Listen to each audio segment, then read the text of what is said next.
وڵاوە تەنها هەر نیگەرانیەک نییە دیارە لەو ڕۆژۆ کورد بە دابەشکراوە بە چوار بەشە هەرێکێ لەو بەشانە بۆ خۆی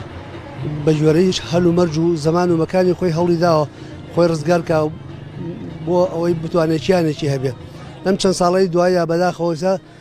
لە سووریا کوردستانی سووریا کوردستانی ڕۆژاوا توانی شتێکی نمونەیی وا پێشکەش بکە کە ئێمە لە 61 شۆڕ شەکەینەتاوەکو ئێستا هێشتا نەمانتوانی ئەو حکومەی کە ئەوان بەرپایان کردوێمە بەرپای بکەین بە شێوەیە کە ئەوان شێوە حکوومەتێکیان دروست کرد کە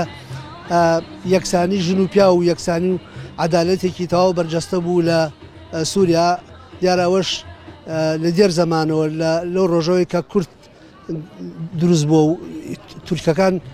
هاتوون ئەو وڵاتیان داگیرکردو هەتا ئێستا دوژمنی کوردن بە ئاشکرا ئەوان هاوارەکە نایشارنەوەڵێن لە هەر شوێنێکی ئەم سەرزەمینە کیانێک بۆ کورد دروست بوێ ئێمە نایاڵین ڕزایی خۆمان دەرە بڕین بەرامبەر بەو قەتڵ و عامەی کە دەستی پێکردوونەوە بەتەمایە کوردەکان شوێنەکانیان چۆڵ بکاوە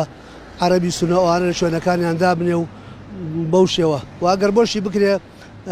لەوانەیە هەدەفی ئەوەیشی هەبێ کوردستانی باشووری شەر بەو دەردەبە منش داواکەم لە سەرجەم گەلی کورد هەر چوار پارچەی کوردستانە هەر کەس بە گوێرەی توانای خۆی هەوڵ و هیممەتی بخاتە گەڕبەوەی ئەگەر بە کەمترین شتیش بتوانە شتی تورکی نەکڕێ ئەوەش هەر یارمەتێکی گەورەیە و ئێمەش لە خزمەتی کوردەکانی ڕۆژاوا بین تورکیانەی شاردوێتەوە لە دێر زەمانەوە ئەڵێ لە هەر شوێنێک لەسەر ئەم گۆی زەمینە شتێک بۆ کورد بکرێ من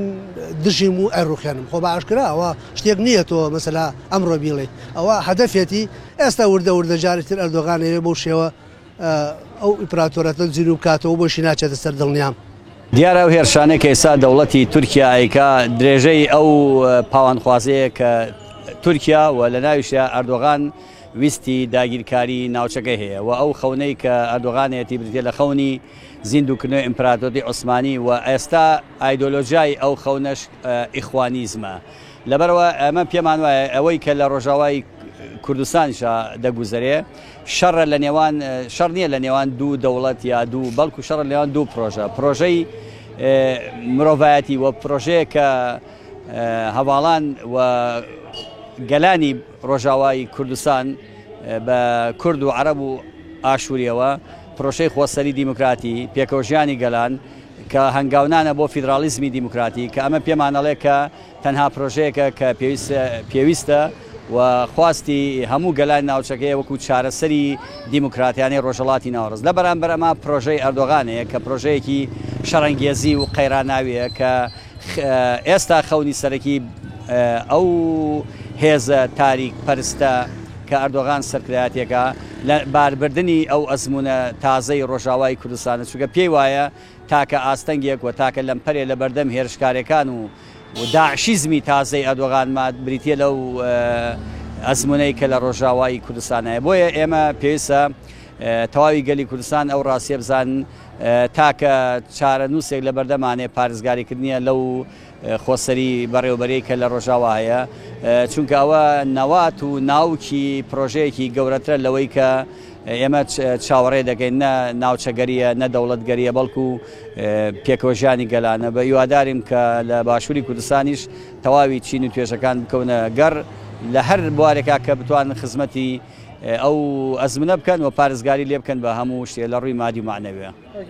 حیزبەکانی باشوور ئەڵبەتە قسەمان لەسەر دوێنێ نییە ینی لەبەرەوە ئێمە هەمومان ئەجندا و ڕوانینی هەندێک لە حیزبە سیاسەکان دەزانین وە زۆریش ئاماژەمان بگە وە زۆر بانگەوازیمان گە بەوەی کە وابەستەبوون بە دەوڵەتانی داگیرکەرەوە شتێکمان نادەدێت تەنها داگیرکارێکی تر نەبێ و پێمان وتن هێرشکردنە سەر